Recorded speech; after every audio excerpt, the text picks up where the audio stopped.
시간은 누구에게나 공평하게 주어집니다. 매년 차곡차곡 쌓이는 마일리지처럼 아이는 서서히 청년이 되어가고 청년은 자연스레 늙어 노화의 길로 접어들죠.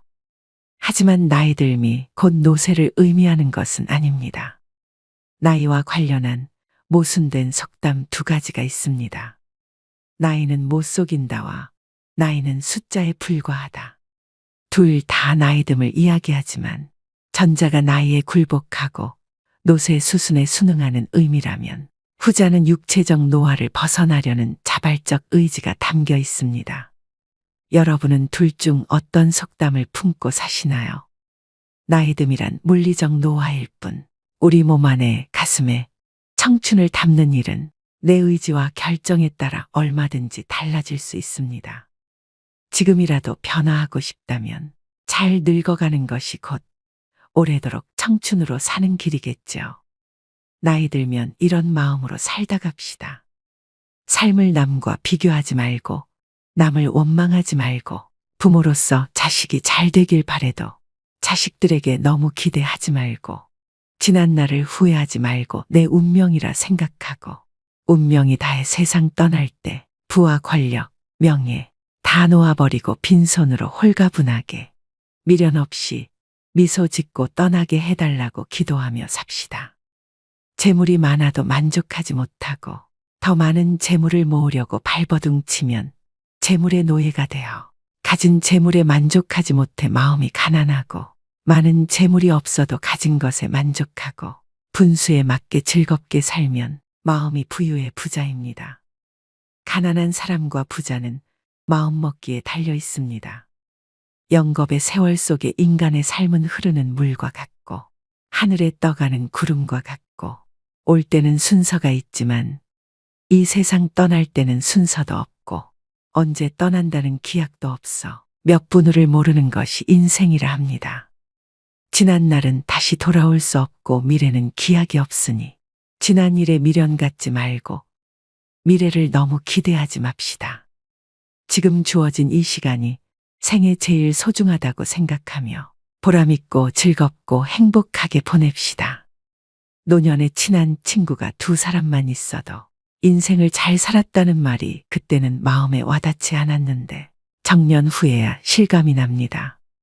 친구가 될 수 있는 조건이 첫째, 가까이 살아 언제든지 부르면 올 수 있고 둘째, 취향이 같고 건강해야 동행할 수 있고 생활 여유가 같아야 함께 여행도 하고 술도 함께 부담 없이 나눌 수 있습니다. 나이가 들면 세상을 이런 마음으로 즐겁고 행복하게 살다 운명이 다해 부르면 큰 고통 없이 미소 짓고 미련 없이 떠날 수 있는 사람이 인생을 가장 잘 산 사람 아닐까요? 그래서 오늘은 나이 들어 성숙한 내면을 가지기 위해 반드시 피해야 할 행동 6가지에 대해 알려드리겠습니다. 오늘부터라도 5가지 중 1가지라도 실천하셔서 품격 있는 노후를 만들어 가시길 바랍니다. 인생 수업 바로 시작하겠습니다. 나이 들어 반드시 피해야 할 행동 첫 번째는 질서를 무시하는 사람입니다. 사람들이 전철을 타기 위해 출입문 양 옆에 줄 서 있는데 한 나이 든 분이 맨 앞으로 끼어들었던 적이 있었습니다. 질서를 지키는 모습에 대한 평가는 나이 들수록 더 극과 극으로 갈리는 경향이 있습니다. 30, 40대면 당연한 모습처럼 여기는데 머리가 흰 나이 든 노인이 질서를 지키는 모습은 훨씬 더 존경스러운 마음이 듭니다. 어른도 저러는데 나도 본받아야지 라는 생각이 듭니다. 30대, 40대도 어른인데 유독 노인에게 이런 마음이 든 이유는 무엇일까요? 바로 사회의 어른 근본이란 생각이 크기 때문입니다. 반면 노인이 질서를 무시하는 모습은 더 추하게 보입니다. 어린 사람보다 더 비난을 받는 이유는 모범을 보일 위치에 있는 사람이기 때문입니다. 오래전 줄을 서자 차선을 지키자라는 캠페인이 벌어진 적이 있습니다. 사고를 예방하고 모두가 편해지는 길이라는데 공감했습니다. 새치기하고 무단횡단하는 것은 정말 부끄러운 모습입니다. 그런데 이런 행동을 어른이 버젓이 하는 모습에 질서를 가르치던 부모는 아이의 눈을 가리게 됩니다. 배울 것이 없는 것은 괜찮습니다. 하지만 배우지 말아야 할 것을 하는 것은 어른으로서 부끄러운 일입니다. 이런 부끄러움은 나이가 들수록 더 커져 추하게 보이기까지 합니다. 아프거나 거동이 불편한 사람은 예외를 둘 수 있지만 나이 들어 질서를 무시하는 사람들을 보면 나이를 어떻게 먹었는지 혀를 차게 되고 자기만 아는 형편없는 사람으로 여기게 됩니다. 두 번째는 책임을 회피하고 남 탓하지 말아야 됩니다. 우리가 어른에게 기대하는 것 중 하나는 바로 성숙한 태도와 책임감입니다. 그렇다면 왜 책임을 회피하고 남 탓하는 사람이 나이값 못하고 취해 보일까요? 그 중심에는 존경의 가치와 신뢰의 손실이 있습니다. 우리는 일상에서 많은 선택과 결정을 내립니다. 그 과정에서 발생하는 실수나 실패는 자연스러운 일입니다. 자신의 잘못을 인정하고 그로 인한 결과를 받아들이는 것이 성숙한 어른의 모습입니다. 반면 남 탓만 하는 사람은 그 순간 그의 성숙함은 사라지고 존경의 대상에서 멀어집니다. 사소한 일부터 큰 일까지 모든 갈등과 다툼은 남 탓에서 시작됩니다. 특히 가까운 사이일수록 그런 일은 더 많이 발생합니다. 부부 사이나 부모와 자식 관계에서 남 탓으로 인한 갈등은 작은 불씨에서 시작해 결국 끌 수 없는 화재로 발전하곤 합니다. 어떤 경우든 남을 원망하지 마세요. 특히 가족 중에 누구를 원망하고 미워하는 것은 절대 금물입니다. 자신만 더 소외됩니다. 노년에 사랑하는 가족들마저 내 곁을 떠나가고 주변에 사람이 없으면 비참한 노후를 보내게 됩니다. 남을 탓하기 전에 자신의 행동을 되돌아봐야 합니다. 모든 결과는 자신의 선택과 행동에서 비롯됩니다. 일이 잘못되면 군자는 제 탓을 하고 소인은 남을 탓합니다. 나이 먹은 사람이라면 그에게는 지혜와 성숙함을 기대하게 됩니다. 그런데 책임을 회피하고 남 탓만 하는 사람은 그 기대치에 못 미칠 때가 많습니다. 그 사람을 보면서 아쉬움을 느끼게 됩니다. 나이 먹은 노인이 이런 태도를 보인다면 더욱 안타깝습니다. 노인은 제일 위에 있는 어른으로 그동안의 경험과 지혜로 후손이나 주변 사람들에게 좋은 영향을 미칠 수 있는 위치에 있습니다. 그런 노인이 책임을 회피하며 남 탓하는 모습은 정말로 추하게 보입니다. 지금부터라도 늦지 않았으니 미움을 버리고 사랑으로 가득 채우는 삶을 살아가시길 바랍니다. 세 번째는 죽음을 두려워하지 말아야 됩니다. 죽음을 경험해 본 사람은 아무도 없습니다. 따라서 죽음을 두려움의 대상이 아니라 삶에 대한 열망의 대상으로 전환해야 합니다. 우리의 인생은 죽음이 아니라 삶으로 파고들 때 그 진가를 발휘합니다. 우리는 왜 죽음을 두려워할까요? 죽음을 마주할 때 희망을 품어야 될까요? 아니면 체념해야 할까요? 죽음이라는 사건을 아예 잊고 살아갈 수만은 없습니다. 우리는 가족이나 친구들의 예상치 못한 사고 또는 질병으로 인한 죽음을 목격하곤 합니다. 가까운 사람의 죽음은 크나큰 슬픔을 안겨줍니다. 죽음이 슬픈 이유는 무엇일까요? 죽음이 아무런 예고도 없이 한순간에 찾아오기 때문일 것입니다. 사랑하는 사람을 잃을 때의 슬픔은 우리를 끔찍한 패닉 상태에 빠뜨립니다. 다시는 사랑하는 사람을 만나지 못할 거라는 절망에 휩싸입니다. 죽음은 서로 행복했던 추억들을 송두리째 빼앗아 버리고 영원히 함께하자고 맹세했던 약속을 산산이 깨뜨려 버립니다. 우리가 죽음을 두려워하는 까닭도 이번 삶에서 누렸던 모든 것을 빼앗아 가버리기 때문입니다. 죽음은 삶의 끝을 의미합니다. 죽음이란 이번 삶이 우리에게 선사했던 모든 것을 한순간에 박탈해버립니다. 그렇다면 우리는 죽음에 대해 어떠한 태도를 가져야 할까요?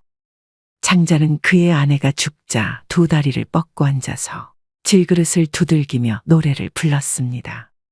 문상을 왔던 해자가 그 광경을 보고 아내가 죽었는데 곡을 하지 않고 노래를 하다니 이거 너무 심하지 않느냐고 질책을 했습니다. 장자는 왜 이러한 행동을 한 것일까요? 장자도 아내가 죽었을 때 처음에는 슬퍼서 목 놓아 통곡했다고 고백합니다. 하지만 곧 장자는 사계절이 되풀이해서 흘러가는 것과 마찬가지로 죽음은 소멸이 아니라 변화의 과정이라는 하늘의 운명을 깨달았습니다. 태어나기 전 인간에게 삶이란 없었습니다. 우연히 기가 형성되고 인간으로 태어나면서 삶이 시작된 것입니다. 죽음이란 이제 다시 변화의 과정을 통해 태어나기 전으로 돌아가는 것입니다. 우리에게는 가족의 죽음이든 자신의 죽음이든 운명으로 받아들이는 태도가 필요합니다. 인간이 죽는다면 그저 태어나기 전으로 돌아갈 뿐입니다. 죽음 이후를 막연히 두려워할 필요가 없습니다. 네 번째는 허풍을 심하게 떨거나 자랑을 너무 많이 하는 것입니다. 나이 들어서까지 입만 열면 잘난 척과 허풍을 떠는 사람이 있습니다. 제 주변 친구 중 한 명은 그렇게 자식 자랑을 합니다. 살면서 하지 말아야 할 자랑 세 가지를 꼽자면 배우자 자랑, 자식 자랑, 돈 자랑이라고 합니다. 이 가운데서도 특히 아무리 친한 친구 사이라도 하지 말아야 할 자랑이 있는데 그것이 바로 자식 자랑입니다. 사람들 가운데는 자식들 일로 인해 자랑을 할 것이 많은 사람도 있지만 그렇지 않은 사람도 있지요. 특히 자식 때문에 속을 썩이고 있거나 고민이 많은 사람이 있습니다. 이런 사람 앞에서 자식 자랑을 하는 것은 아픈 사람 앞에서 자신의 건강을 자랑하는 것과 같습니다. 그 말을 듣는 사람의 입장에서는 겉으로 드러내지는 않아도 그 자체로 스트레스이고 고통이 됩니다. 나이가 들수록 축하보다도 자랑을 많이 하는 친구들이 있는데 이런 습관은 오랜 친구마저도 멀어지게 합니다. 이처럼 사회에서 잘난 척과 허풍이 심한 사람을 만나게 되면 그때마다 느끼는 게 있습니다. 자랑하는 사람일수록 자세히 들여다보면 내세울 것이 별로 없다는 사실입니다. 자신은 스스로 자기 자랑을 열심히 하고 있지만 그래서 들여다보면 빛 좋은 개살구이거나 그 주변에는 별로 성과라고 할 만한 것이 없는 사람이 대부분이었습니다. 왜 그럴까요? 자랑을 수시로 하는 사람은 겉으로 자신이 대단한 사람이라는 것을 적극적으로 알리지 않으면 부족한 사람이라는 것이 저절로 드러나기 때문이다. 자신에게 부족한 점이 많다는 것을 감추기 위해 끊임없이 주변 사람에게 자기를 드러내는 것입니다. 주변 사람에게 어떻게든 인정을 받아야 부족한 것을 감출 수 있을 것 같은 의식의 생각입니다. 그런 사람들의 의식에는 역설적으로 별로 이룬 것이 없는 사실에 대한 불안과 걱정이 깔려 있습니다. 반면 무엇인가를 이룬 사람은 그것을 굳이 자랑하려 하지 않습니다. 아니, 자랑할 필요가 없습니다. 자랑하지 않아도 그들이 갖춘 것은 저절로 드러나기 때문입니다. 경제적으로나 정신적으로나 부유하든 그렇지 않든 과실을 주목적으로 하는 사람일수록 자랑하는 것만큼 실제로는 보잘것없을 가능성이 큽니다. 실제로 내가 갖고 있는 것과 이룬 것과 별개로 과실을 목적으로 하는 사람일수록 스스로 자신이 부족한 사람이라는 사실을 계속 강조하는 것이겠죠. 사람들과의 관계에서 항상 겸손하고 베풀 줄 아는 것. 겸손과 베푸는 삶을 실천할수록 실제로 부자 마인드에 가까워지는 법입니다. 그렇게 아름답게 늙는 것입니다. 그것이 진짜 부자들의 자세이기 때문입니다. 다섯 번째는 내적 성장을 최우선으로 해야 됩니다. 돈이나 권력과 같은 언제고 사라질 수 있는 그림자를 삶의 절대적 가치라고 믿고 살아간다면 실제로 그것들이 사라졌을 때 크나큰 상실감에 휩싸일 수밖에 없습니다. 반면에 내적 성장은 사라지지 않습니다. 내가 깨달은 참된 지혜는 누구도 훔쳐갈 수 없습니다. 질문하지 않는 삶은 무의미합니다. 우리는 어렸을 적 경이로움에 가득 찬 눈동자로 세상을 바라봤습니다. 그런데 자라면서 세상을 향한 호기심은 물론 자기 자신에 대한 궁금증을 서서히 잃게 됩니다. 이미 다 안다고 착각하기 때문입니다. 이 세상은 무엇으로 이루어져 있는지, 왜 그런 일이 일어나는지, 나는 어떻게 해야 하는지 집요하게 캐묻지 않습니다. 그렇게 서서히 고정관념에 갇힙니다. 세상 일에 대해 그리고 더 나은 삶에 대해 캐묻지 않고 음미하지 않는 사람은 무미건조하고 무기력합니다. 더 좋은 삶을 상상하지 않으니 변화 역시 생기지 않습니다. 뭘 해도 시큰둥하고 재미없는 일상에서 삶의 의욕을 얻기란 불가능할 것입니다. 그렇다면 어떻게 해야 할까요? 질문을 통해 지혜를 스스로 깨우쳐야 합니다. 누구도 대신 답할 수 없는 질문에 질문을 던지고 자기만의 답을 찾아가는 것이야말로 세상에 대한 경이로움을 회복하는 방법이자 지혜를 얻는 태도입니다. 6번째는 내 몸을 사랑해야 됩니다. 마르고 날씬한 몸매가 미의 기준이 되면서 하루가 멀다 하고 온갖 종류의 다이어트 프로그램과 보조제, 갖가지 운동 방법이 홍수처럼 쏟아집니다. 그러는 동안 남녀를 불문하고 식이장애에 시달리는 사람들도 늘어나고 있는데요. 식이장애는 극단적 다이어트 후 폭식과 거식으로 우울증과 같은 심리적 문제를 일으키는 질병입니다. 우울증은 다시 폭식과 거식으로 이어져 악순환의 고리에 빠지게 됩니다. 오늘날 건강한 육체는 겉보기에 날씬하고 다부진 몸매와 동일시되고 있습니다. 아이러니하게도 날씬한 몸매를 얻는 대신 건강을 잃는 일이 생깁니다. 어떻게 하면 정신과 육체를 모두 건강하게 할 수 있을까요? 첫째, 내 몸을 사랑하는 것은 자유로워지는 첫걸음이다.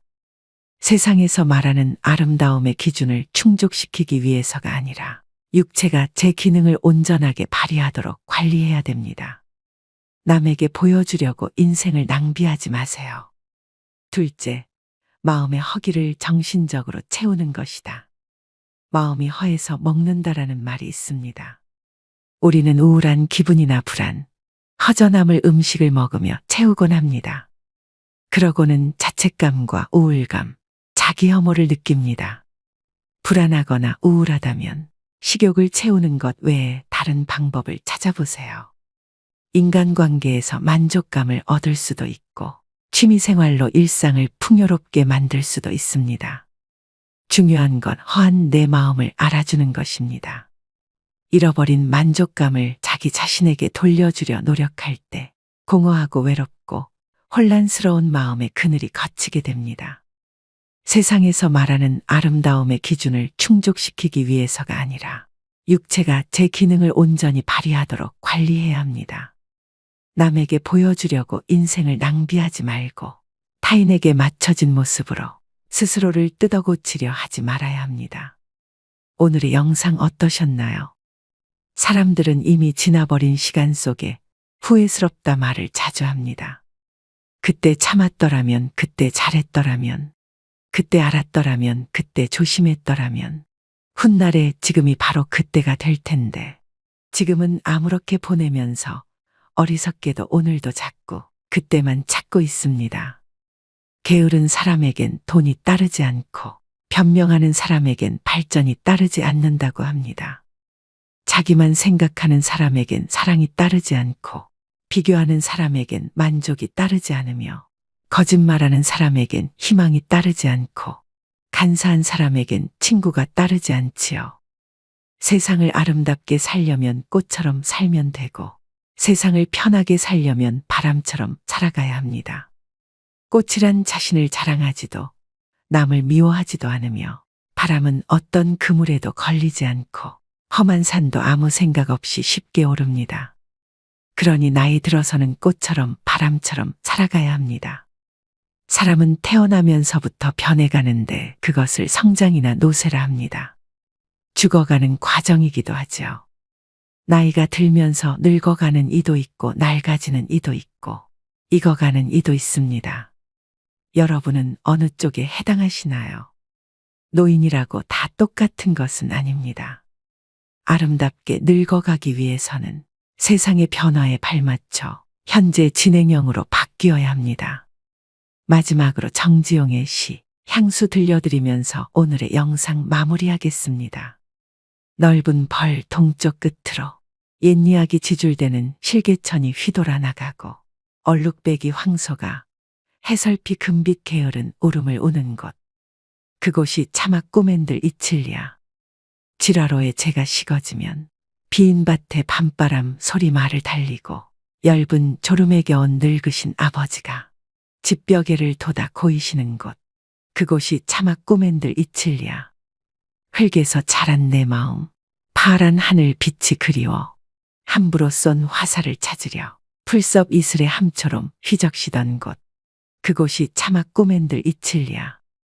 전설바다에 춤추는 밤물결 같은 검은 귀민머리 날리는 어린 누이와 아무렇지도 않고 예쁠 것도 없는 사철 발벗은 아내가 따가운 햇살을 등에 지고 이삭 줍던 곳. 그곳이 차마 꼬맨들 이칠리야. 하늘에는 섞은 별, 알 수도 없는 모래성으로 발을 옮기고 서리 까마귀 우지짓고 지나가는 초라한 지붕. 흐릿한 불빛에 돌아앉아 도란도란 거리는 곳. 그곳이 차마 꼬맨들 이칠리야. 오늘도 노후의 지혜와 함께 해주셔서 감사드립니다. 황금빛으로 무르익어가는 여러분의 지혜로운 인생을 언제나 응원합니다.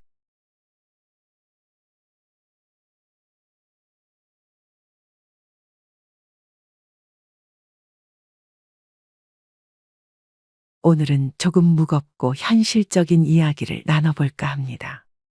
인간이라면 누구도 피할 수 없는 한 가지가 있죠. 우리 모두는 언젠간 늙고 병들어 죽게 마련입니다.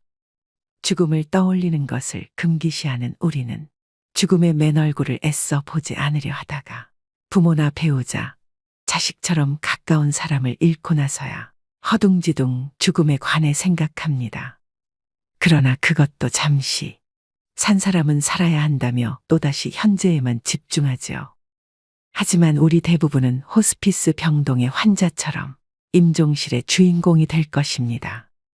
이처럼 우리 모두는 언젠가 죽음을, 사랑하는 이와의 영원한 이별을 준비해야 합니다.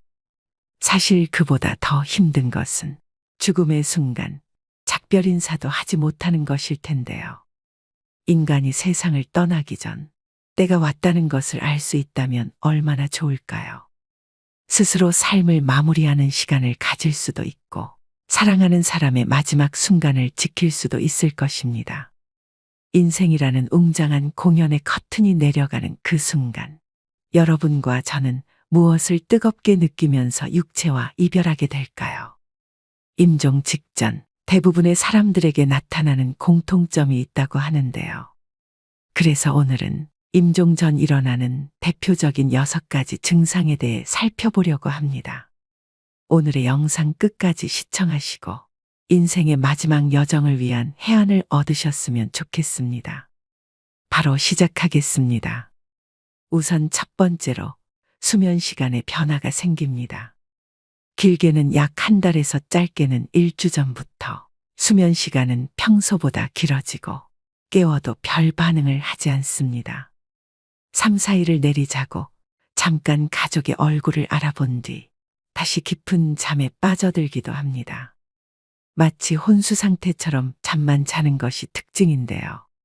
보통 사람은 잠을 잠으로써 몸이 회복되는 작용이 일어나지만 임종 전 환자는 몸이 회복되는 것이 아니라 대사가 서서히 느려져 체내의 장기 기능이 떨어지고 있는 것을 의미합니다.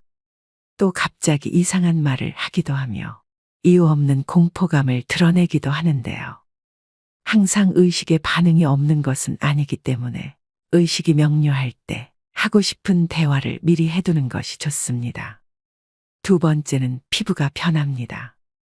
임종 전의 피부 변화는 종종 발생할 수 있는 현상 중 하나입니다. 주로 다음과 같은 양상으로 나타날 수 있습니다. 첫째, 차가운 피부.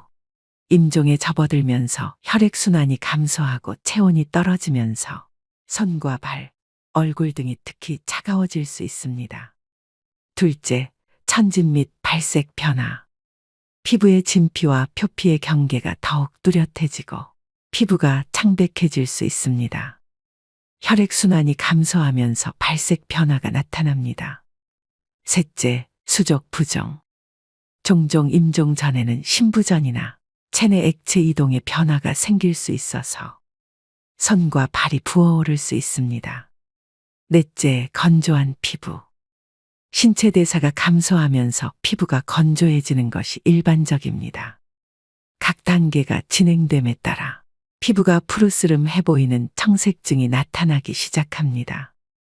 임종 전 대표적인 증상 세 번째는 정신이 맑아집니다. 죽음에 다다르면 오히려 정신이 맑아지고 뚜렷해지는 모습을 보이는 경우가 여럿 있습니다. 보통 이런 현상은 노화로 죽음을 맞이하는 노인들에게서 많이 발견되는 증상입니다.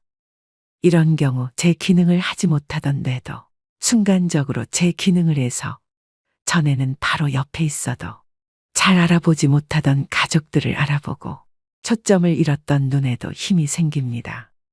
이런 상황에서 보통 어르신들은 가족들과 인사를 나누고 유언을 하시기도 합니다. 이럴 때 종종 힘있고 뚜렷한 눈으로 천장이나 창밖을 계속해서 주시하는 경우가 많다고 합니다. 네 번째는 호흡이 변합니다.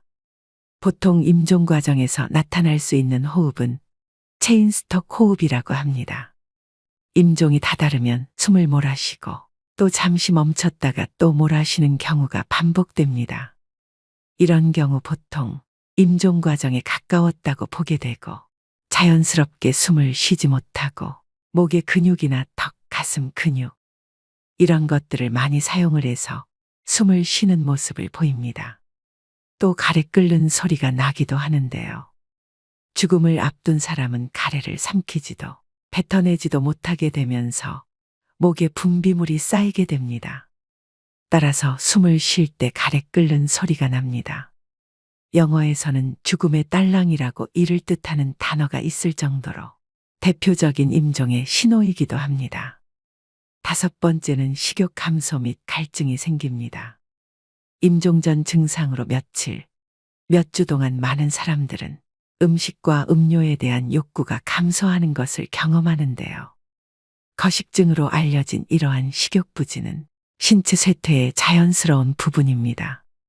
몸이 필요한 것만 받아들이고 필요하지 않은 것은 배출합니다.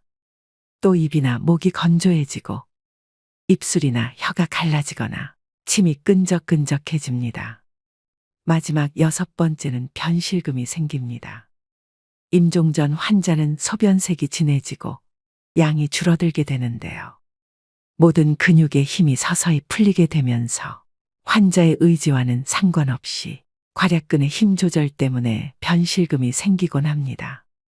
임종이 가까워질수록 대변의 양이 많아지고 반대로 혈압은 저하되어 소변의 양은 줄어들게 됩니다. 여러분 어떠신가요?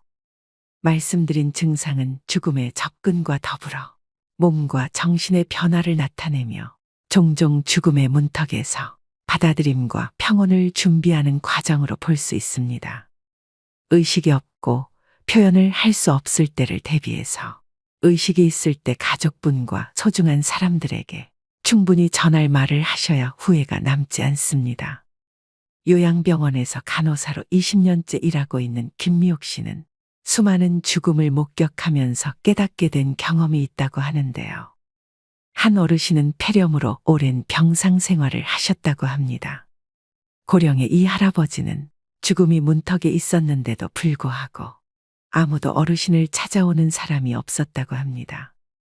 이 간호사가 수소문을 해보니 할아버지께서 젊은 시절에 가정을 돌보지 못하고 가족에게 지은 죄가 많으셨다고 합니다. 그래서 모든 인연을 끊고 혼자 사셨다고 하는데요. 이 어르신은 육체적으로 이미 돌아가실 시점이 지났는데도 불구하고 억지로 숨을 버티고 있는 느낌을 받으셨답니다. 가족을 수소문해서 아내분이 찾아오셨고 아내분은 남편의 손을 꼭 붙잡고 내가 용서해 줄 테니 이제 편안히 가셔요라고 하니 그제야 할아버지는 눈을 감으셨다고 합니다.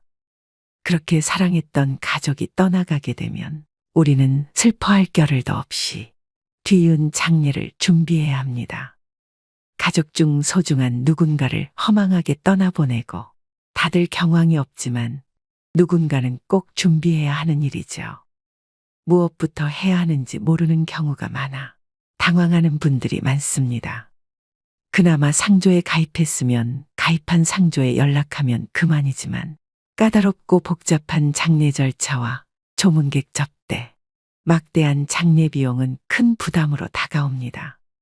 한 조사 결과에 따르면 국민의 80.4%, 즉 5명 중 4명은 상조 서비스가 꼭 필요하다고 답했는데요.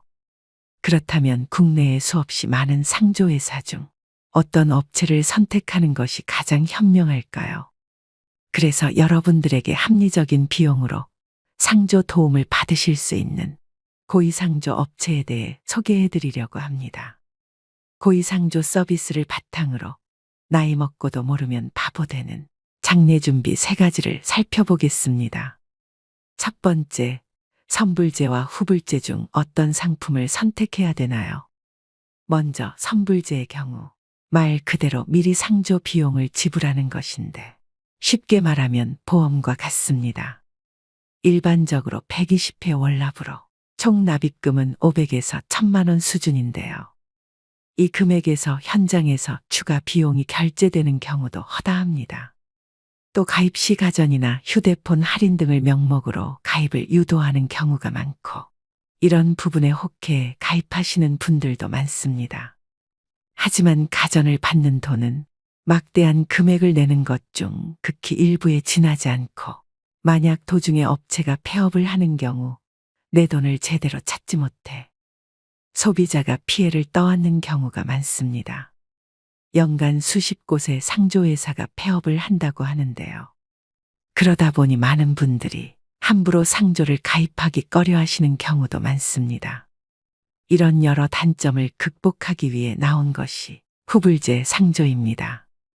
후불제의 경우 낮은 금액대부터 높은 금액대까지 다양하게 갖추어 있어서 가족분들이 예산에 맞춰서 직접 선택하실 수 있는 장점이 있으며 불필요한 상품들을 포함하지 않을 수 있기 때문에 훨씬 합리적으로 비용을 아낄 수 있습니다. 매월 돈을 납부하지 않아도 된다는 점, 그리고 장례가 끝난 후 비용을 지불하면 되기 때문에 더 투명한 비용으로 마지막까지 안심하고 장례를 치를 수 있게 되는 것도 크게 안심하실 수 있는 부분입니다. 심지어 현재 선불제 상조를 이용하고 계시더라도 후불제로 전환하시는 게 더 이득일 수도 있습니다. 고위상조에서는 후불제 전환 비교 서비스도 제공해 드리니 상담 받아보시길 추천드립니다. 두 번째, 장례식장이 있는데 굳이 상조도 따로 필요한가요? 이는 웨딩 플래너 없이 결혼을 준비하는 것과 유사합니다. 장례식장의 장례지도사는 처음부터 끝까지 책임져 주지 않습니다. 빈소에 1시간에서 2시간 들르고 물품을 파는 역할이 전부입니다. 반면 상조의 장례지도사는 처음부터 끝까지 장례를 책임집니다. 장례 첫날부터 발인날까지, 영부터 유족을 위로하는 순간까지 늘 함께 있습니다. 장례식장을 끼고 장례를 진행하는 것은 물품, 식비 등을 고려하므로 상조보다 기본적인 비용이 더 많이 나오는 것이 보통입니다. 그 이유는 2가지인데요. 먼저 기본용품의 단가가 높습니다. 상조에서 10만 원 하는 수의가 장례식장에선 기본 40에서 50만 원입니다. 수의 가격만 봐도 벌써 4, 5배 차이가 납니다. 언론에서 많이 보도되듯이 장례식장에서의 유골함 가격은 정말 부르는 게 값입니다. 또 식비를 관리해주는 상조와 달리 식비가 많이 나올수록 장례식장 측의 이득이므로 추가 비용도 수십만 원을 훌쩍 넘기게 됩니다. 유족들이 경황이 없다 보니 물품 선택을 하실 때 정확한 판단을 못 하시게 됩니다. 그런 리스크를 없애는 게 바로 상조인 것이죠. 마지막 3번째는 정직하고 합리적인 상조업체 고르는 방법입니다. 결론적으로 정직하고 합리적인 후불제 상조에 맡기는 것이 답인데요. 다만 국내에 수없이 많은 상조업체 중 어느 업체가 믿고 맡길 만한지 판단하기가 어렵습니다. 현명하게 상조업체 고르는 방법 첫 번째는 가격 정찰제를 활용하고 있는가. 장례용품 강매와 노잣돈 및 수고비 강요 등 추가적인 결제를 유도하지 않는 것이 매우 중요합니다. 많은 업체들이 최저가를 표방하고 유인한 뒤에 추가 비용 결제를 유도하는 방식을 사용합니다. 고의상조는 합리적인 비용으로 구성되어 있는데요. 가족장이 259만 원, 무빈소장 159만 원, 일반장 359만 원으로 이용하실 수 있습니다. 둘째, 미사용 품목을 공제하고 있는가? 고의상조는 권리 포기로 간주한다. 다른 품목으로 대체 제공한다는 등의 부정적인 관행을 따르지 않습니다. 하지만 많은 업체들이 품목들을 사용하지 않았음에도 공제하지 않고 있는 것이 현실입니다. 셋째, 친절한 서비스를 제공하는가? 당연한 말이지만 상조의 하청의 재하청 구조 등으로 비싼 비용을 지불하고도 소비자의 당연한 권리인 친절한 서비스가 제공되지 못하는 경우가 빈번합니다. 고의상조는 24시간 직영상담센터 운영과 엄격히 선발된 장례지도사를 통한 친절한 서비스 제공이 고객 만족의 최우선입니다. 나이 들수록 모르면 바보 되는 장례 준비 3가지에 대해 말씀드렸습니다. 이처럼 알면 알수록 꼭 필요한 게 상조라고 생각되는데요. 상조 서비스와 함께라면 전문가의 도움으로 온전히 애도에 집중할 수 있어 심적 부담감을 덜고 목돈이 필요한 장례를 물가 인상에도 변동 없는 금액으로 치를 수 있어 경제적 부담감을 덜 수 있습니다. 가족의 죽음은 슬프지만 누군가는 꼭 준비해야 되는 일입니다. 합리적인 고의상조를 통해서 사전에 장례 준비를 해놓는 것은 조금 더 현명하게 사랑하는 사람을 편안히 보내드리는 길일 것입니다. 전화 상담도 가능하니 필요하신 분들을 위해 전화번호를 남겨드립니다. 고의상조 1666-9784입니다. 가장 건강할 때 자신의 죽음과 사랑하는 가족의 죽음을 준비해 두면 남은 인생은 선물처럼 주어지고 노후를 더욱 활기차고 평온하게 살아갈 수 있을 것입니다. 오늘의 영상 어떠셨나요? 잘 죽으려면 잘 살아야 한다는 말이 있습니다. 그렇다면 잘 산다는 말은 무엇일까요? 용서를 빌어야 하는데 빌지 못했던 잘못들, 옆에 있는 사람에게 잘해주지 못한 것에 대한 마음이라고 마지막 순간에서 대부분의 사람들은 그렇게 말합니다. 모든 죽음은 슬픕니다. 하지만 슬픔 속에서 떠나더라도 우리는 죽음 직전까지 행복해야 합니다. 우리가 소중하게 간직해야 할 기억은 죽음이라는 끝맺음이 아니라 죽기 전까지 행복하게 살았던 시간입니다. 글을 쓸 때 첫 문장보다 마지막 문장을 먼저 생각하면 좋습니다. 마지막 문장을 생각한 뒤 글을 써나가면 흐름의 일관성이 생기고 글 전체가 한 호흡으로 연결되기 때문인데요. 인생도 글쓰기와 다르지 않습니다. 자신의 마지막을 응시하는 것은 삶의 일관성을 부여하는 일입니다. 살다 보면 순간순간 중요한 갈림길에 서게 됩니다. 그때마다 자신의 마지막을 상상하며 후회하지 않을 선택을 한다면 인생의 중요한 것을 놓치지 않고 살아갈 수 있습니다. 여러분 모두 후회가 남지 않는 행복한 노후를 보내셨으면 좋겠습니다. 마지막으로 인생에 대한 좋은 글 읽어드리면서 오늘의 영상 마무리하겠습니다. 무엇이 삶이고 무엇이 늙음이고 무엇이 죽음인가? 현재의 행복에 최선을 다함이 삶이요. 이러한 삶이 오래되어 편해짐이 늙음이요. 영원히 쉬는 것이 죽음이라면 틀린 말일까? 사람들은 모든 면에서 양면성을 지닌다. 생과 사에 대해서도 그렇다. 어떤 사람들은 살기 위해 발버둥치고 또 어떤 이들은 쉽게 죽어버리려고 한다. 인간들 외에도 모든 생물은 열매를 맺는다. 벼 이삭도 쌀을 맺으면 그 줄기와 이파리는 누렇게 시들고 볼품없어지는 것이다. 사과나무도 사과를 연글게 할 무렵이면 그 이파리는 벌레 먹어 흉한 모습이 된다. 사람도 이와 같이 그 열매, 곧 아들과 딸을 장성시키면 늙고 병들어 볼품없는 모습으로 변해가는 것이다.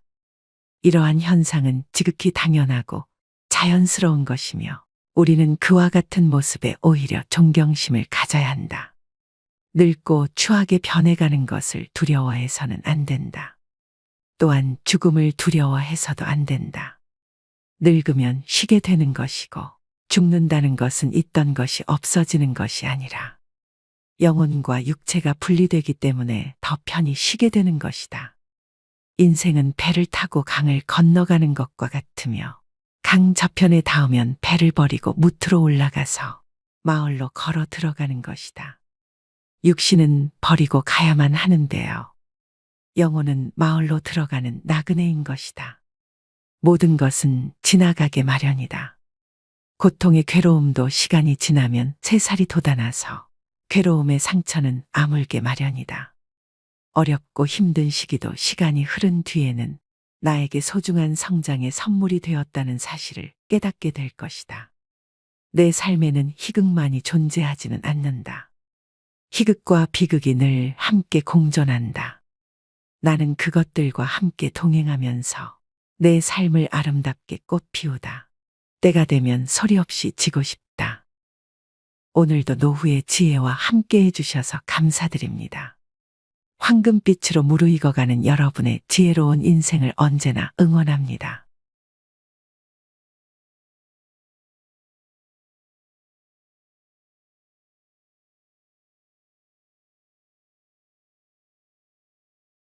지금은 60세를 신중년이라고 합니다. 그리고 70세 노인을 초로장년이라고 부릅니다. 그렇지만 말로만 중년 장년이면 뭐합니까? 그에 걸맞은 매력적인 포인트가 있어야 하지 않겠습니까? 그야말로 멋지게 나이 들어야 한다는 뜻입니다.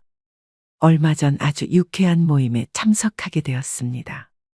지인의 초대로 함께한 자리의 장은 80대가 넘은 분으로 걸음걸이가 단정하고 앉은 모습도 흐트러지지 않았으며 참석자들이 올 때마다 애정어린 인사로 반겨주었습니다. 모임 내내 그분은 상대가 가진 좋은 점을 칭찬하며 서로에게 도움이 되는 조언을 하셨지요. 식당의 주인에게도 위트 넘치게 대하였으며 마지막에는 조용히 밥값까지 자신의 카드로 지불했습니다. 한 번도 염색하지 않으셨다는 머리는 화이트와 그레이가 어울려 더욱 단정한 모습을 보이셨고 하얀 셔츠의 자켓 차림은 꽤 멋있는 옷차림이었습니다. 10명이 모여 식사를 하였는데 모임이 파하고 집에 돌아와도 유쾌한 기분이 내내 들었습니다. 아름다운 노년의 전형을 보게 된 것 같아 앞으로의 지향점도 생기기도 해서 좋은 기분이 들었는데요. 우리가 흔히 매력이 있다고 하면 용모가 멋지고 아름다운 젊은이들을 떠올리기 쉽지만 나이 든 분들의 매력은 경륜까지 더해져 훨씬 깊이가 있다는 것을 깨닫게 된 좋은 경험이었습니다. 여러분은 이 노신사를 보고 어떤 생각이 드시나요? 우리는 늙는 것이 아니라 익어가는 것이라 했습니다. 그런데 익어가더라도 곱게 익어가고 익어갈수록 매력이 넘치지 않으면 안 됩니다. 다 늙어서 무슨 매력이냐 하시는 분들도 분명 계실 겁니다. 매력은 더 이상 젊은이들만의 전유물이 아닙니다. 나이 들어 늙어가는 노인도 충분히 매력적입니다. 그러나 노인들은 대개 늙었다는 이유로 매력이라는 단어에 거리를 두는 옷차림과 언행을 하는 것을 쉽게 볼 수 있습니다. 그렇지만 오히려 나이가 들수록 외모에서부터 개인 취향인 옷차림까지 시각적, 정신적인 부분까지 포괄적인 항목에서 매력을 느낄 수 있어야 살아가는데 활력이 생길 수 있습니다. 영국 런던의 정치경제대학교 교수였던 캐서린 하킴은 매력 자본이라는 개념을 만들었습니다. 한마디로 매력이 능력이자 경쟁력이라는 말인데요. 그녀가 말한 매력은 잘생긴 외모만을 뜻하는 것이 아닙니다.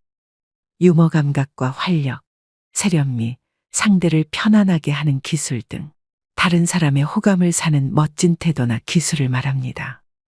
이런 멋진 태도나 기술은 나이가 많다고 쇠퇴하지 않는다는 것입니다. 오히려 더 좋아질 수도 있습니다. 이것이 바로 나이듦의 지혜와 여유가 아니겠습니까? 그렇다면 나이 들수록 잃어가는 매력을 어떻게 유지할 수 있을까요?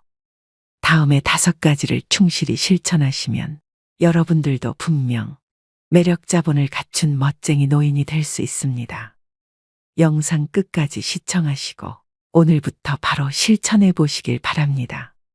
첫째, 자주 웃으셔야 합니다. 얼마 전 지하철의 경로석에 앉은 노인들을 유심히 관찰해 보았습니다. 거의 모든 노인의 인상이 찌그러져 있었는데요. 이처럼 대개 노인하면 인상이 찌푸려져 있는 모습을 떠올립니다. 그러나 가끔 인터넷에서 사진을 검색하다 환하게 웃고 있는 주름진 노인의 얼굴을 보면 훨씬 안정감을 주고 세월의 깊이를 느끼게 해줍니다. 그러니 자주 크게 일부러라도 웃으셔야 합니다. 상대가 한 말의 웃음소리로 화답해주면 상대와의 관계도 좋아질 것입니다. 되도록 늘 웃는 얼굴을 유지하셔야 합니다. 좋은 인상을 주려면 늘 웃는 연습을 해보는 것입니다. 거울을 보고 입꼬리 올리고 씩 웃어보세요. 나이 들어 웃는 얼굴을 만드는 것이야말로 가장 중요한 매력 포인트입니다. 둘째, 항상 마음의 여유를 가지셔야 합니다. 특히 사소한 일에 이러쿵저러쿵 따지지 말아야 합니다. 나이 들어가면서 불평불만이 잦은 것은 듣는 사람에게 동정심을 일으키지도 못하고 오히려 흉하다는 생각을 하게 합니다. 조금 불편해도 왜 나를 챙기지 않지 하는 마음을 버리고 마음의 여유를 가지셔야 됩니다. 마음에 안 들고 불편하더라도 웬만한 것들은 모두 양보하며 웃어넘기세요. 그래야 멋진 노년이 될 것입니다. 셋째, 품격을 지키셔야 됩니다. 무단횡단하는 일이 나이든 이의 특권은 아닌 것과 같이 삼가야 할 것은 확실히 삼가야 됩니다. 나이 들었으니 용인 되겠지 하는 생각은 하지 말아야 됩니다. 오히려 나이 든 사람이 하는 말을 듣게 됩니다. 또 젊은이들의 행동을 못마땅하게 여겨 잔소리하는 것을 삼가야 합니다. 하고픈 말이 있더라도 매우 중요한 것이 아니면 가급적 삼가하는 것이 좋습니다. 음식을 앞에 두고 맛을 타박하지 말고 감사의 인사를 전한다면 더욱 맛있는 식사를 할 수 있을 것입니다. 음주 후에도 중언부언을 삼가시고 몸가짐을 흐트리지 않아야 합니다. 나이가 들면 청력의 손실로 목소리가 점점 커지니 말할 때도 주의 깊게 이야기해야 됩니다. 노인이라도 다 똑같은 노인이 아닙니다. 시기적절한 유행도 외면하지 말고 나이 들수록 자신의 외모도 다듬고 가꾸고 옷차림도 더 신경 쓰셔야 합니다. 그래야 노년의 품격이 자연스럽게 드러나는 것입니다. 넷째, 하루를 만끽하며 사셔야 합니다. 과거의 일, 특히 왕년의 내가 하지 않는 것입니다. 그리고 미래도 걱정하지 말아야 합니다. 불생불멸의 진리와 인과응보의 진리가 있습니다. 인생은 생로병사의 이치에 따라 돌고 도는 것입니다. 노인에게 내일은 없고 내 인생의 가장 젊은 날은 오늘입니다. 오늘의 최선을 다하고 즐겁게 살면 매력적으로 보이게 됩니다. 거기에 더해 세상을 사랑의 마음으로 보고 인생을 관조하면 망하는 일상이 감사생활로 변하게 되어 표정도 온화해지고 말씨도 부드러워지니 매력지수는 한층 상승하게 될 것입니다. 즉, 세상을 선한 눈으로 바라보면 세상은 더욱 아름답게 보입니다. 그리고 측은지심과 자비가 넘쳐나게 되는 것이죠. 미국 대통령이었던 루즈벨트의 부인 엘레나 여사가 남긴 명연설문 중에 한 구절 중에 이런 말이 있습니다.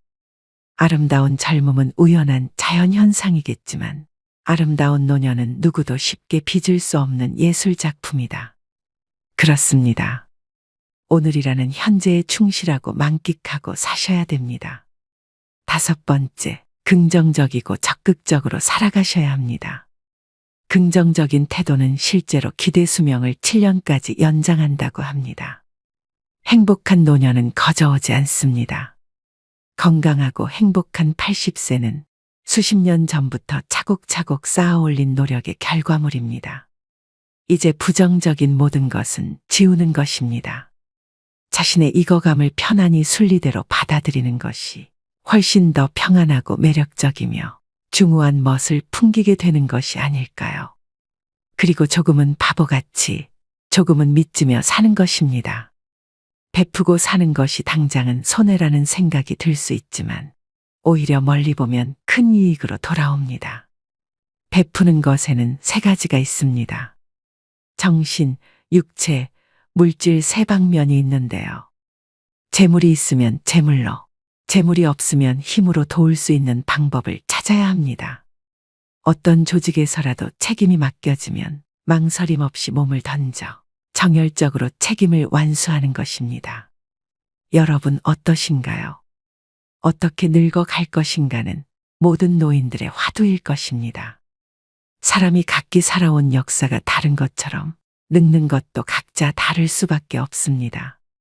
품위를 지키며 보람차고 아름답게 늙는 사람이 있는가 하면 그렇지 못한 경우도 있습니다. 멋지거나 추하거나 또 행복하거나 불행한 노년이 되는 것은 모두 자신의 책임입니다. 우리는 모두 살아온 궤적이 다릅니다. 모든 노년이 즐거움과 행복을 같이 누릴 수 없는 것이 당연하죠. 나이듦은 누구에게나 찾아오는 그리 반갑지 않은 손님입니다. 하지만 그 손님과 어떻게 공존하며 살아갈 것인지는 여러분의 선택과 태도에 달려 있습니다. 즉, 노력 여하에 따라서 아름답고 행복하게 늙어갈 수는 있습니다. 올해 여러분은 어떤 모습으로 나이 들어가기를 기대하고 계신가요? 그리고 여러분의 행복한 노후를 위해 어떤 노력을 기울이고자 하시나요? 이것을 지키지 않으면 땅을 치고 후회한다고 하는데요. 행복한 노후를 위한 원칙 5가지를 말씀드리겠습니다. 첫 번째는 더 이상 잃지 않는 것이 기본입니다. 어느 자산관리사는 어르신들께는 주식이나 펀드를 절대로 권하지 않는다고 합니다.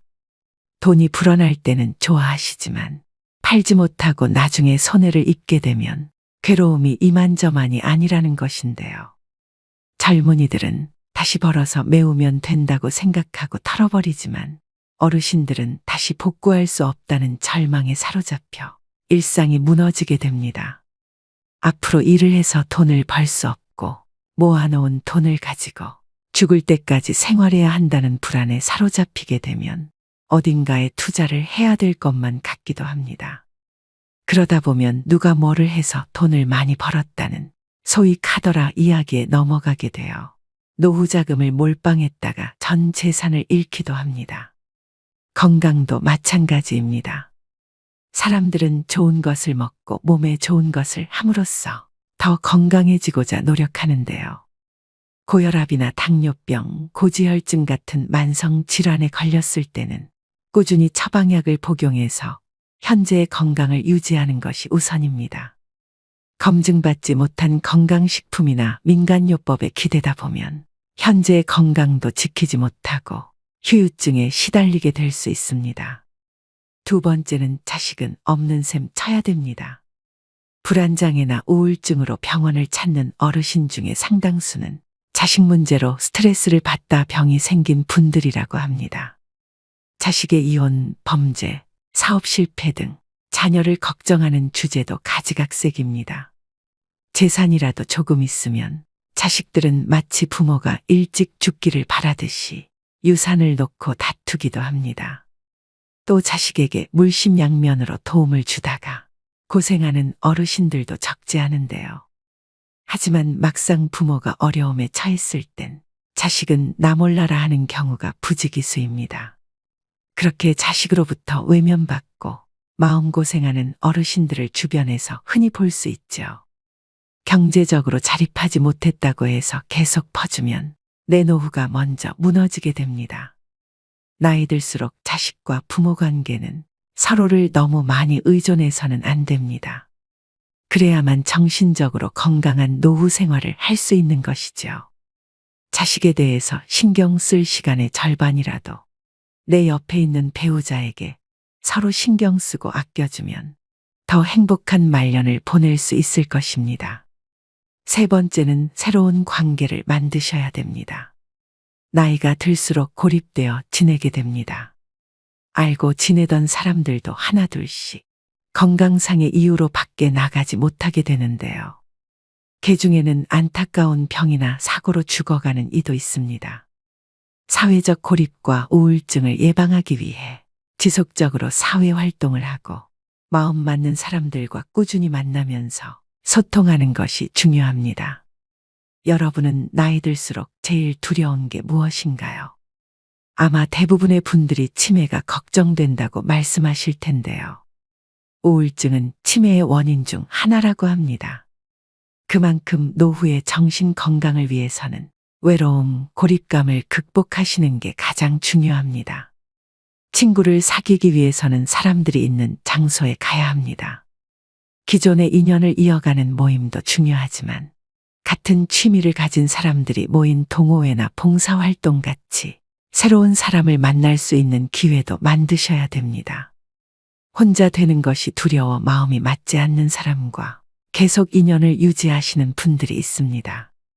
그런 점에서도 새로운 관계를 맺어 아프고 속상한 일이 있을 때 만나서 얘기할 이가 있어야 합니다.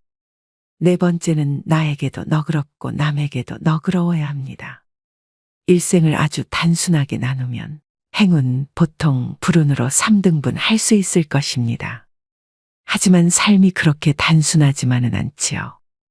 행운과 보통의 경계선에 위치한 일이 발생하는 경우 누구는 행운으로 받아들이고 누구는 보통으로 받아들입니다. 즉, 삶을 어떻게 대하느냐에 따라 달라집니다. 항상 내가 맞고 남은 틀려야 한다고 고집하는 이는 자신이 틀릴 때마다 화가 나서 싸울 것입니다. 나도 틀리고 남도 틀리다고 생각하는 사람은 매사에 부정적입니다. 남편도 마음에 안 들고 자식도 마음에 안 들고 직장도 마음에 안 들고 나라도 마음에 안 듭니다. 가장 마음 편하게 사는 사람은 나에게도 너그럽고 남에게도 너그러운 사람입니다. 세상에 대해서 기대하는 것이 하나도 없다는 것은 희망이 없다는 것인데요. 하지만 세상에 대해서 기대치가 너무 높으면 매사가 불행해집니다. 사람도 일도 돈도 내 기대를 채워주지 못합니다. 따라서 나에게도 만족하고 남에게도 만족하는 삶을 살아야 합니다. 마지막 5번째는 현재에 집중해야 합니다. 옛날은 옛날이라고 생각을 하고 툭툭 털고 일어나야 합니다. 과거에 행복했다는 생각 때문에 현재가 불행하게 느껴져서는 안 됩니다. 과거의 트라우마로 인해 아직까지 불행에서 벗어나지 못해서는 안 됩니다. 미래에 대해서도 마찬가지입니다. 희망을 잃고 절망에 빠지면 현재도 불행해집니다. 장밋빛 미래에 현혹되면 현재를 대강대강 살면서 꿈을 쫓는다고 생각하기 쉽습니다.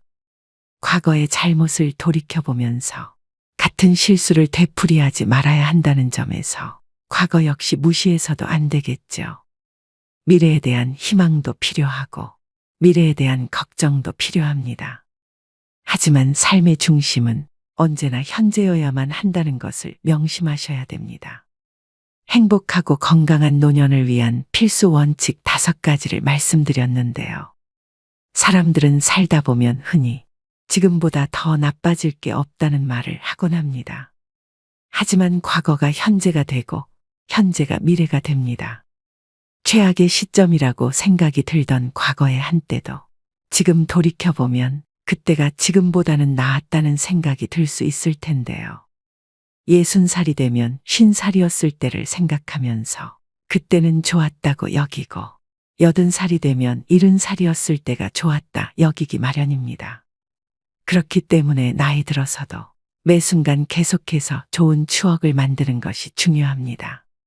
젊었을 때의 추억만이 나이 들어 힘이 되는 것이 아닙니다. 누구나 100살까지 살 수 있는 세상에서 나이 들어서 만들어진 좋은 추억도 훌륭한 인생 미천이 됩니다. 마지막으로 노후철의 명심보감을 들려드리면서 오늘의 영상 마무리하겠습니다. 부르는 데가 있거든 무조건 달려가라. 불러도 안 나가면 다음부터는 부르지도 않는다. 아내와 말싸움이 되거든 무조건 져라. 여자에게는 말로써 이길 수가 없고 혹 이긴다면 그건 소탐대실이다. 밥도 제대로 못 얻어먹는 수가 있을 것이다. 일어설 수 있을 때 걸어라. 걷기를 게을리하면 일어서지도 못하게 되는 날이 생각보다 일찍 찾아올 것이다. 남의 경조사에 나갈 때는 제일 좋은 옷으로 차려입고 나가라. 내 차림새는 나를 위한 뽐냄이 아니라 남을 위한 배려다. 더 나이 먹기 전에 아내가 말리는 것 말고는 뭐든지 시작해보라. 일생 중에 지금이 가장 젊은 때다. 옷은 좋은 것부터 입고 말은 좋은 말부터 하라. 좋은 것만 하여도 할 수 있는 날이 얼마 남지 않았다. 누구든지 도움을 청하거든 무조건 도와라. 나 같은 사람에게 도움을 청하는 사람이 있다는 것을 감사히 생각하자. 안 좋은 일을 당했을 때는 이만하길 다행이다 하고, 믿었던 사람에게 배신당했다면 오죽하면 그랬을까 하고, 젊은 사람에게 무시를 당했으면 그러려니 하고 살자. 범사에 감사하며 살자. 적어도 3가지는 감사해야 한다. 나를 낳아서 키워준 부모에게, 이날까지 밥 먹고 살게 해준 직장에, 한평생 내조하느라 고생한 아내에게 감사하자. 이 3가지에도 감사함을 모른다면 사람의 도리가 아니다. 나이 들었어도 인기를 바란다면 입은 닫고 지갑은 열어라. 자식에게 용돈 주고 후배들에게는 가끔 한턱을 쏘고 아내와는 외식을 자주 하라. 어떤 경우에라도 즐겁게 살자. 현실의 고통도 지나고 보면 아무것도 아니다. 보고 싶은 사람은 미루지 말고 연락을 해서 약속을 잡아 만나라. 내일 죽는다고 생각하자. 오직 한 번뿐인 인생살이 순간을 소중하게 여기고 만나는 인연마다 귀하게 여기자. 오늘도 노후의 지혜와 함께 해주셔서 감사드립니다. 황금빛으로 무르익어가는 여러분의 지혜로운 인생을 언제나 응원합니다.